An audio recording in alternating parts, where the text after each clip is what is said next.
Hello, everyone. So last time we finished chapter 2 and the topic of cardinality of sets.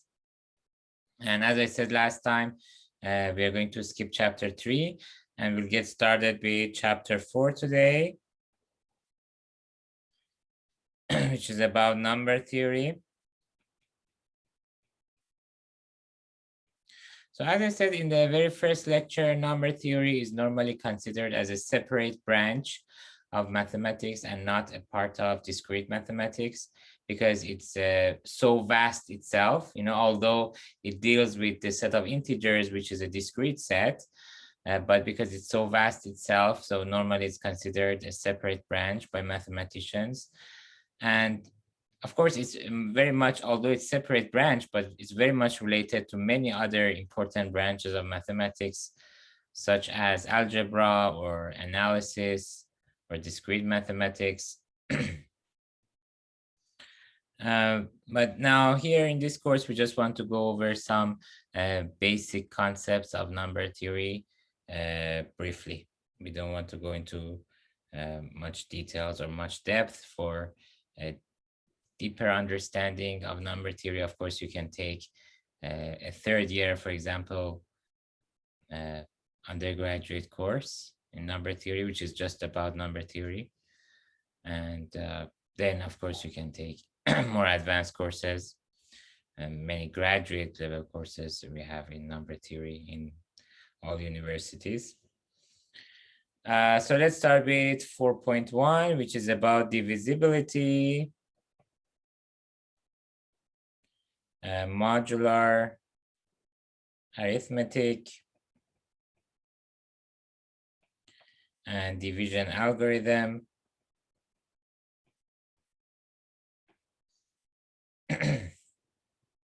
So we want to start with the definition. Let A and B be integers with A not equal to 0. We say that A divides B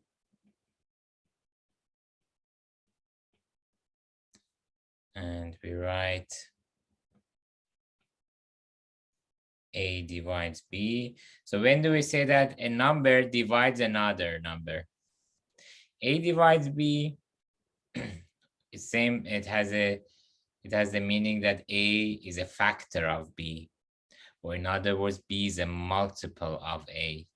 When do we say this? For example, 3 is a factor of 12. Why do we say that 3 is a factor of 12 or 12 is a multiple of 3? Because there is another number, which is 4 in this case, such that 12 can be written as 3 times 4, right? So in general,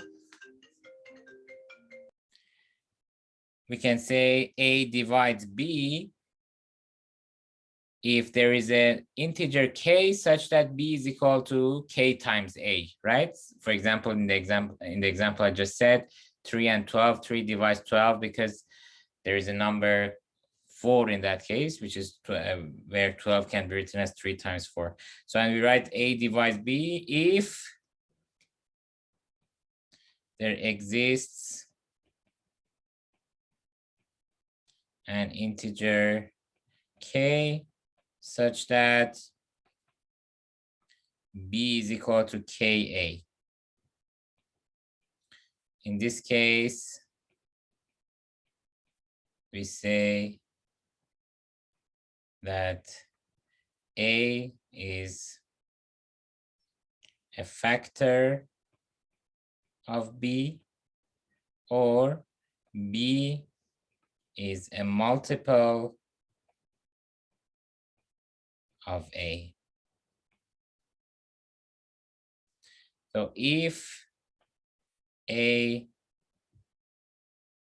does not divide B,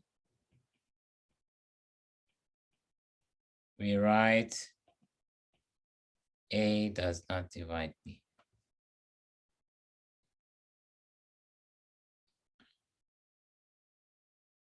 Okay, so as an example, like I said, we can say 3 divides 12 because 12 can be written as 3 times 4, right? So here, k is equal to 4.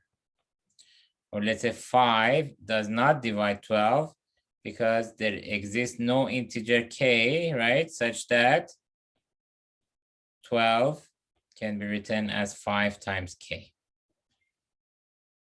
5 times an integer is always a multiple of 5, but 5 times an integer k is a multiple of 5, but 12 is not a multiple of 5, so 12 cannot be written as 5k. So there is no k such that 12 is equal to 5k.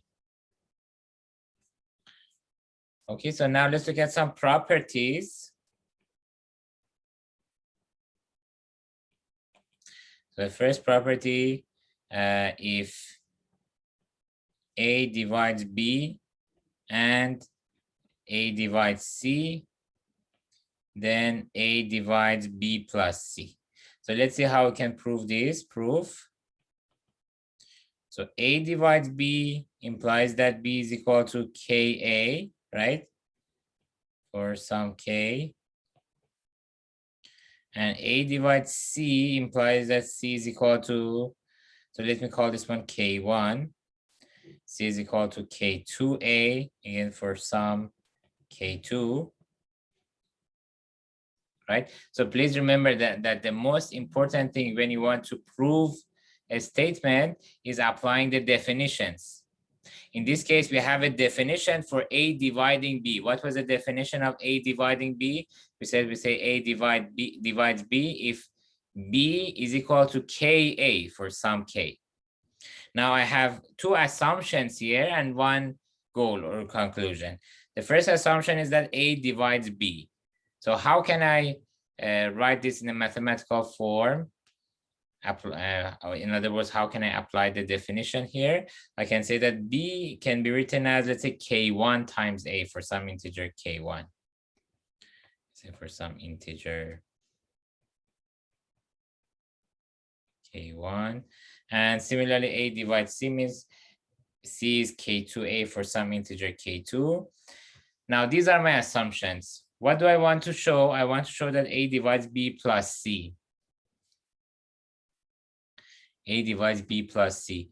So how can I do that? Well, if I look at my assumptions, I have B as K1A, C as K2A. And what do I need? I need B plus C, right? In the conclusion, B plus C is appeared. So I can at least try to make B plus C appear, which is very easy to do, right? Because I have B equals K1A, C equals K2A, and I need B plus C to appear. Well, I can just simply add these two equations. And what do I get? Then I get B plus C equals K1A plus K2A. And that can be written as K1 plus K2 times A. If I take A out, right? And this means that, again, by definition, according to definition, I can say that this implies that A divides B plus C, since K1 plus K2 is an integer.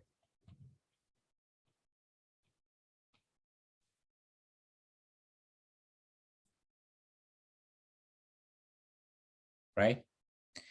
If B plus C can be written as some integer times A, then that means A divides B plus C. And B plus C here is K1 plus K2, which is an integer. Why? Because K1 and K2 were supposed to be integer. Therefore, B plus C is we wrote it as an integer times A, which means A divides B plus C. Okay, now next property. If A divides B, then A divides BC for every integer C. So I think you got the idea for the proof, which is somehow similar to the idea of all the proofs that you have seen, that we have an assumption, we have a conclusion, and we have to go from assumption to conclusion. using the definition. The most important thing is the definition. I repeat over and over because it's very, very important. So what is the assumption here? A divides B. So we know A divides B. So what does that mean? Again, applying the definition means B is equal to, let's say, K1A, again, for some integer K, or some integer K1. Now, but that's all here in this part. I have only one assumption. And now what is my conclusion? To show that A divides BC. Well, I already know B is K1 times A, and I need BC. Now, how can I make, again, so that means I have to make BC appear and then see whether A is a factor of BC or no. Now, B is K1A. So how can I make BC appear? But that's, again, easy to do. I can just multiply both sides by C, right? So then BC is equal to K1 times AC, which is same as K1 times C times A. The multiplication of a few numbers, of course, commutative. I can change the order if I need to do that. So BC, I wrote it as some integer times A. Again, according to the definition, this means that A divides BC. Again, since K1 times C is an integer. Well, that's all. Okay, so proof was simple. You just need to apply the definition properly. Now, the next property, if A divides B and B divides C, then A divides C. So let me leave the proof of this as exercise because we already did two properties, the proof of two properties. So I think you can do this by your own. And the next property, if A divides B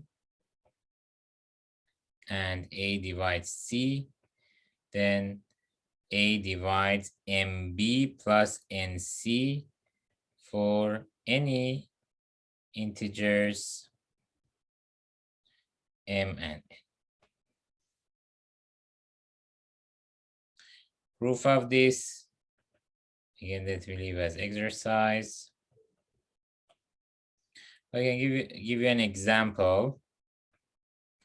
Let's say, for example, 5 divides 10, 5 divides 15.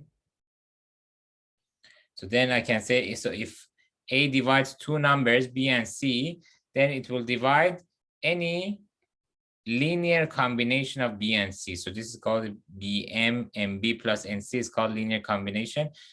We'll see about linear combination in linear algebra, but for now, the term is not very important. So if A divides two numbers, then A divides any multiple of first number plus any multiple of second number. So now 5 divides 10 and 5 divides 15. So 5 divides any multiple of 10 plus any multiple of 15. So for example, 5 divides 10 times 2 plus 15 times 3. Any multiple of 10 plus any multiple of 15. So i.e. 5 divides 45 plus 20, 65, which is true, right? So this is just an example of this property. Of course, you know that example can never be considered as proof, right? So proof of the property I left as exercise, which is somehow similar to the proof, the two properties that I proved for you.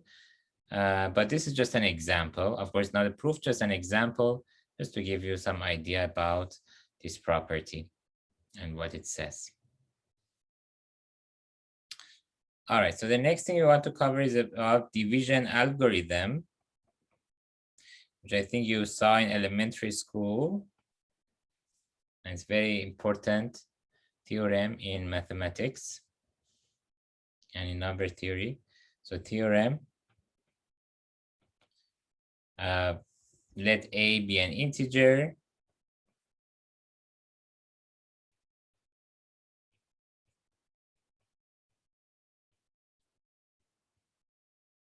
and let's say B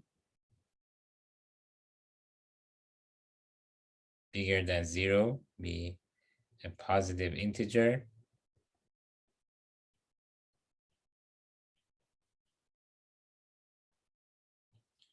Then there exists numbers Q and R. There exist unique numbers Q and R called the quotient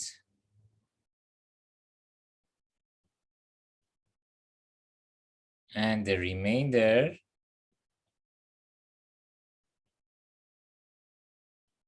such that A is equal to BQ plus R, with R bigger than equal to 0, less than B.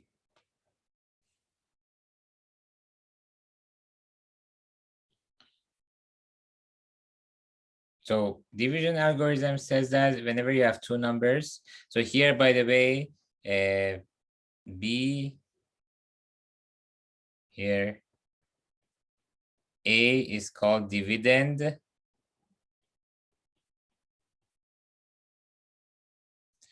B is called divisor. So whenever you want to divide one number by another, as long as the divisor is a positive integer, you can do that. And there's always a number called quotient and a number called remainder. And what is the important feature of remainder? Remainder is either 0 or a number which is less than B, less than divisor. And quotient and remainder are always unique. You cannot have more than one quotient, or you cannot have more than one remainder. Okay, so first let's look at an example. Let's say A equals, for example, 21 and B equals 5. What is quotient? And what is the remainder, do you think, in this case?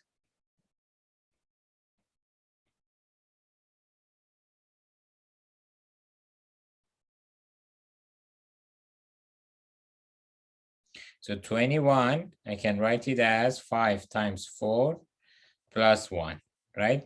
So this is, as we said, this is called dividend. This one we said is called divisor. This one quotient. And this one remainder. So here, basically, we can say that quotient Q is 4 and remainder is 1, which is less than the divisor, which is 5, and bigger than equal to 0.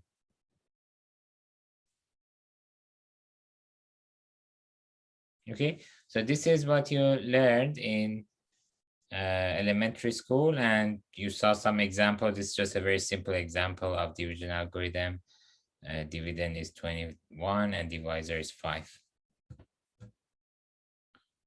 But how can we prove division algorithm? So this is something that you haven't seen in elementary school. So proof of division algorithm.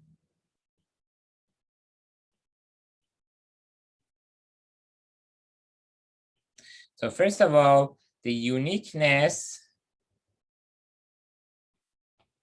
has already been proved. Do you remember from previous lectures? The uniqueness was proved.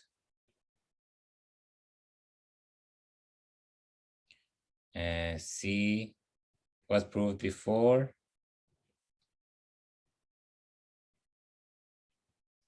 C, May 20 notes.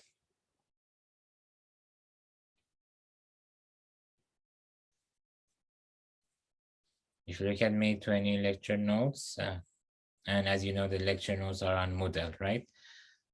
You'll see that we already proved the uniqueness. So there are two things you have to prove: the existence of such number Q and R called quotient and remainder, such that A is BQ plus R. Remember, what is the goal here? We have two numbers A and B, and we know that B is a positive integer. We want to show that there exist, first of all, there exist two numbers called a quotient and remainder denoted by Q and R, such that A is equal to BQ plus R. And we also want to show that such numbers are unique, so we cannot have more than one Q or more than one R with this property. So the uniqueness has been proved before. Look at May 20 notes. Now it remains to show existence, right? Remains to show existence of such Q and R with A cos BQ plus R and R bigger than or equal to 0, less than B. So to do so, we need a principle, a mathematical principle called well-ordering principle. Well-ordering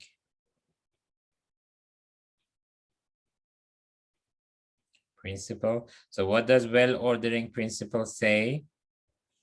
Okay, so my ultimate goal is to prove existence of Q and R. But to do that, first I need a mathematical principle called well-ordering principle. So well-ordering principle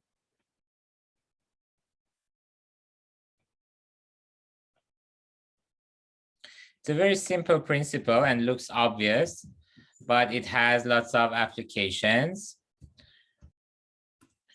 This principle simply states that every non-empty subset of natural numbers has a smallest element. So of course, natural numbers, well, here, remember in this course, the natural numbers, by natural numbers, we mean the set starting from 0, then 1, 2, 3, and so on. So of course, that set has the smallest element, which is 0. And every subset of it, non-empty subset of it, of course, also has smallest element. So every non-empty subset of n equals 0, 1, 2 contains a least element. For example, if I said, for example, A equals 1, 3, 7, it's a non-empty subset of n. And of course, it has the least element. What is the least, or least means smallest? What is the smallest element of this set A? The least element of A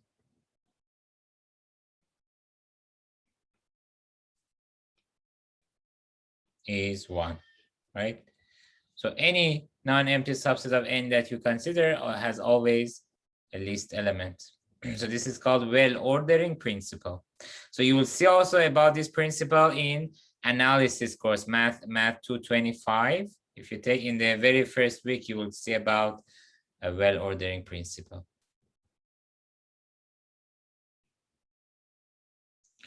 Okay. Now, how can we prove?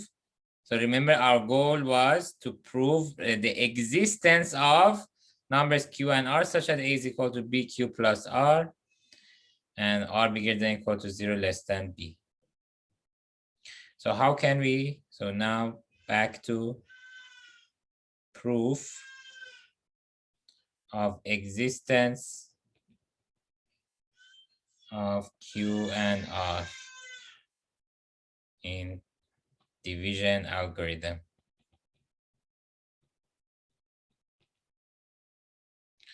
So consider the set S defined as follows. Okay, I'm writing the proof for you for existence of Q and R. So S, first we need to define a set S. What is set S? The set of all elements of the form A minus BQ such that Q belongs to Z. Q belongs to Z and A minus BQ bigger than or equal to 0.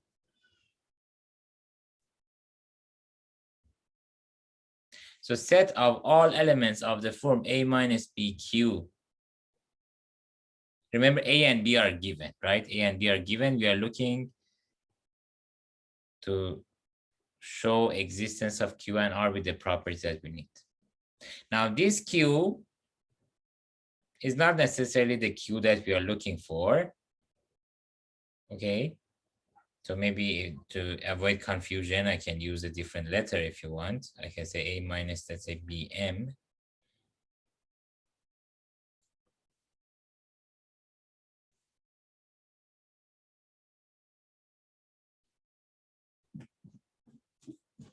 Okay. Now, A and B are given. We are looking for to find Q and R such that, remember, A is equal to BQ plus R and R bigger than or equal to 0, less than B. Now, I am saying that first consider all elements of the form A minus BM, where M is any integer in Z, and A minus BM is bigger than or equal to 0.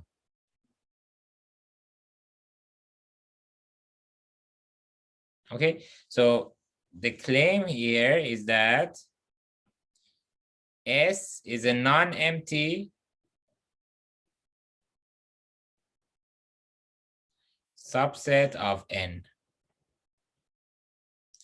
So of course it's a subset of N because every element of S by definition is bigger than or equal to 0. Is an integer and is bigger than or equal to 0. Of course, every element of S is integer because A and B and M are all integers. And by definition of S, every element of S is non-negative because the definition of S says all elements of the form A minus BM, where A minus BM is bigger than or equal to 0, right? So all elements of S, if S has any element, I'm still not sure whether S has actually any element or no, but if it has any element, it has to be a non-negative integer, and therefore S, of course, is a subset of N. But now the question is, does really S have any element? Because it's still possible that S is empty. So the really important thing to prove here is to show S is non-empty. So to show S is non-empty, so I'm going to consider different cases. So case 1, if A is bigger than or equal to 0, then set M equals 0. Okay, so remember A. Okay, what was the assumption? Let me show you the assumption one more time about division algorithm. A is an integer. I have no assumption about A. I'm not assuming A is positive or negative. A could be any integer, whether positive or 0 or negative. B is positive. So my assumption is that B is positive integer, but A could be any integer. So, but I can still consider different possibilities for A. So one possibility is that A is bigger than or equal to 0. In that case, if I set M equals 0, then what do I get? Then A minus BM is going to be A minus 0 is going to be A, which is bigger than or equal to 0. So in that case, A would belong to S, and therefore S would be non-empty. M here can be any integer. Now, one of the integers, 0 is one of the integers. So if you consider 0, A minus 0 becomes A. And my assumption in case 1 is that A is bigger than or equal to 0. Therefore, a minus bm for m equals 0 in this case is a, which is a number bigger than or equal to 0. Therefore, it is in S, right? Because S was all integers of the form a minus bm, where a minus bm is bigger than or equal to 0. Well, one such number is a minus b times 0. Why? Because a minus b times 0 is a, which is bigger than or equal to 0. According to the assumption of case 1, I don't know whether a is bigger than or equal to 0, but in case 1, because I'm considering different cases, in case 1, proof by cases means in each case we consider one possibility. So one possibility is that a is bigger than or equal to 0. Right now, I'm just considering that possibility. What about other possibilities? We'll do it in the next case. In case 1, I'm assuming a is bigger than or equal to 0. So a minus 0 becomes a, which is bigger than or equal to 0. Therefore, this number a belongs to S, and therefore S is non-empty because it has an element. Now, what about case 2? What is the other possibility about a? If a is less than 0, then how can I show that a is non-empty in this case? The previous argument does not work anymore, because if I set m equals 0, then a minus 0 becomes a, which is less than 0 in case 2, in the assumption of case 2. And I cannot say a belongs to S anymore in this case, because elements of S must be bigger than or equal to 0. Look at these elements of S are elements of this form, which are bigger than or equal to 0 by the definition of S, by the requirement that we put in definition of S. So previous argument does not work here, but I'm going to use m equals a in this case. So set m equals a. So previous case, I set m equals 0. In this case, I want to set m equals a. What do I get? Then a minus bm becomes a minus ba. And this means a times 1 minus b, right? And this is bigger than or equal to 0, right? Why? Because why a times 1 minus b is bigger than or equal to 0? What do I know about a? I know that a is negative, right? So a is negative, because a is negative. And what about 1 minus b? 1 minus b is going to be also less than or equal to 0.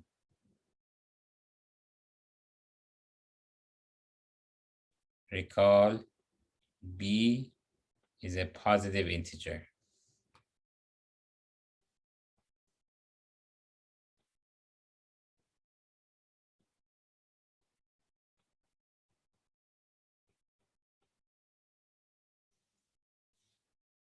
One minus a positive integer is less than or equal to 0, right?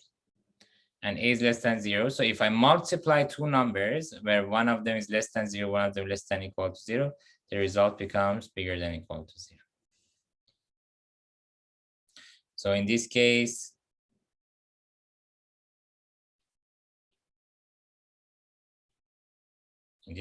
a minus ba would belong to S. And again, that means S is non-empty. So we showed, what did we show? We showed that S is a non-empty subset of N. So that means S has a least or contains a least element.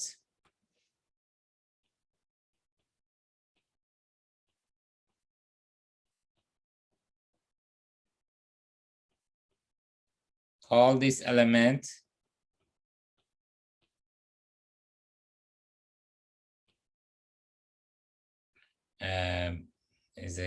contains a least element, let me say, of the form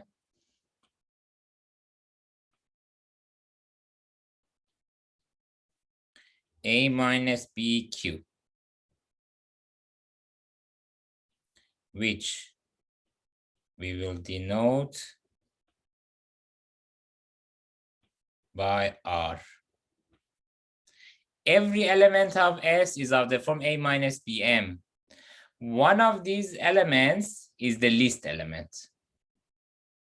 So M here could be any integer. But for one specific value of M, this number becomes the least element of S. That value of M, I'm going to call it Q. And this Q is the Q that we are looking for.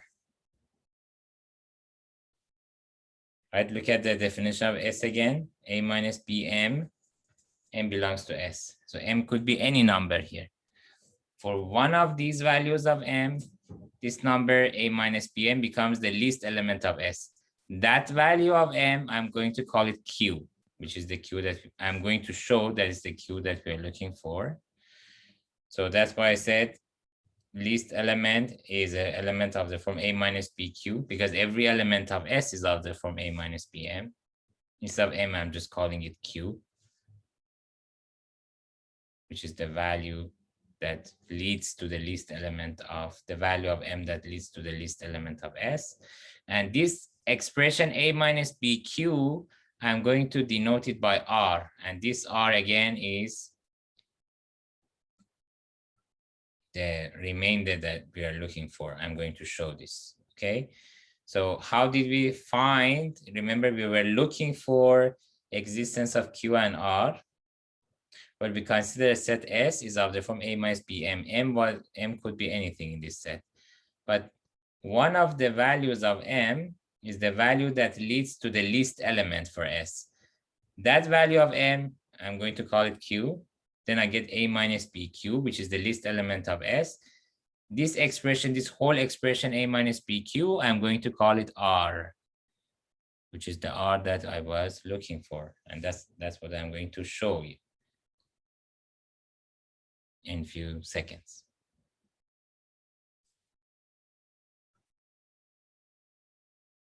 Okay, so what can we say? So we can say R equals A minus BQ, i.e. A equals BQ plus R, right? And what else do I know about R?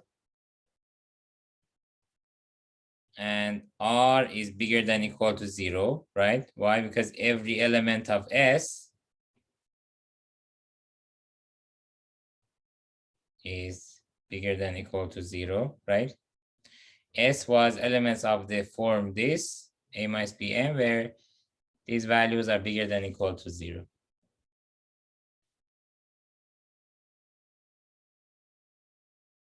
So every element of S is bigger than equal to 0. R is one of them. Therefore, R is bigger than equal to 0. So I have A equals BQ plus R, and I have R bigger than equal to 0. Am I done, do you think? I was looking to show existence of numbers Q and R, where A is equal to BQ plus R, and R is bigger than equal to 0, less than B. So that's the only thing that is not done yet. So I also need to show that R is less than B. So it is left to show that R is less than B, because we have A equals BQ plus R, which is what we needed. We have R bigger than equal to 0, which is what we needed. We also need R less than B. Again, please look at the statement one more time. Here, A equals, look at this statement, A equals BQ plus R, we have it. R bigger than equal to 0, we have it. And less than B, we still need to prove this part. Okay, so how can I show that R is less than B? I'm going to use proof by contradiction to prove R less than B. We use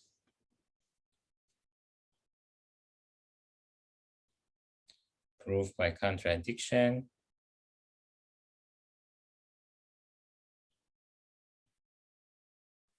So suppose R is bigger than equal to B.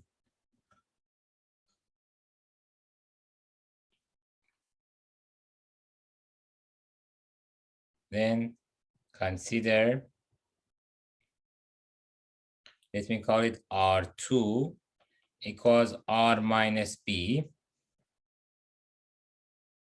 which is going to be bigger than or equal to 0, first of all, right?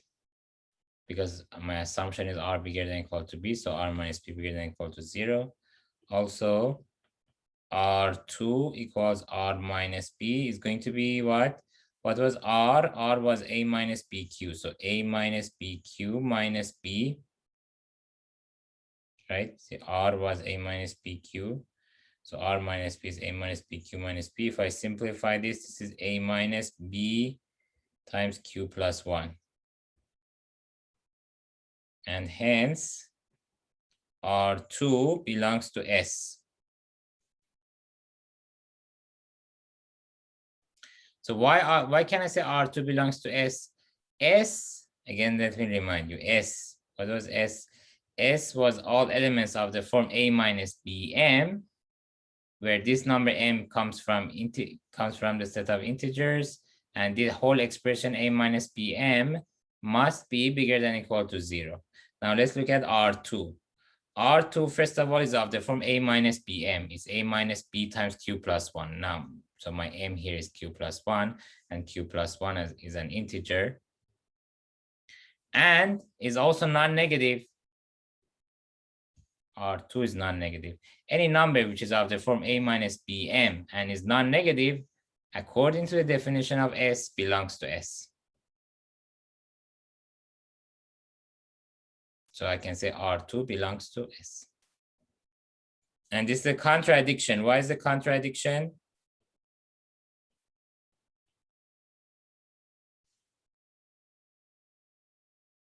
Why is this a contradiction? R2 belongs to S is a contradiction because R was supposed to be the least element of S. See? Here I said S contains the least element of the form this, which will denote by R. So R was supposed to be the least or the smallest element of S. But look at R2. R2 is R minus B is less than R. So how is that possible that R is the least element of S, the smallest element of S, but some element less than R also belongs to S? That's not possible. If R is the least element of S, nothing less than R is allowed to belong to S. Okay, so contradiction with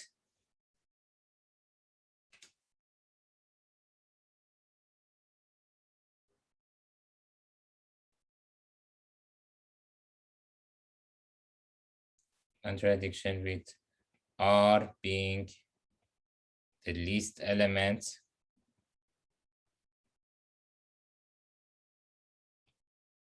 of S. Okay, note R2 is R minus B, so that means R2 is less than R.